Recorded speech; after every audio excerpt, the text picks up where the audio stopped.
আসসালামু আলাইকুম। আমি খবর পড়ছি মোহাম্মদ আশিক। কার মধ্যে কি পান্তা ভাতে ঘি? এতক্ষণ শুনলেন খবরের শিরোনাম, এবারে বিস্তারিত।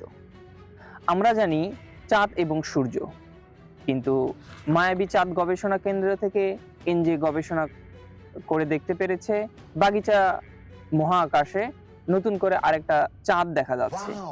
এই চাঁদ শুধু সাধারণ মানুষের চোখে দেখা যাবে না, এটা এনজের বাগানে সবজি সেবন করার পরে তারপরে আপনি এই চাঁদটা দেখতে পারবেন। এই চাঁদ দেখা যাবে শুধু বৈকাল থেকে রাত্রিবেলার সময়, এবং এই চাঁদটা দেখার জন্য আপনাদেরকে যেতে হবে বাগিচা উপত্যকায়। আর বাগিচা উপত্যকার এই মায়াবী চাঁদ গবেষণা কেন্দ্র থেকে এনজে যথেষ্ট পরিশ্রম করে তার এই চাঁদ দেখার যে উপক্রমটা সে চালু করেছে, সেটা দেখার জন্য উপচে পড়া কিছু জনতা, যারা হালে হাল ছাড়ছে, ছোলে বাচ্চা। আপনারা এটা না বুঝতে পারলে আপনারা বোঝার দরকার নেই। আপনারা সোজা বাগিচার দিকে চলে যাবেন এবং এই বাগিচা থেকে আপনারা দেখতে পারবেন কিভাবে এই চাঁদটা দেখা যায়। ভালো থাকুন, সুস্থ থাকুন, আমাদের সাথে থাকুন।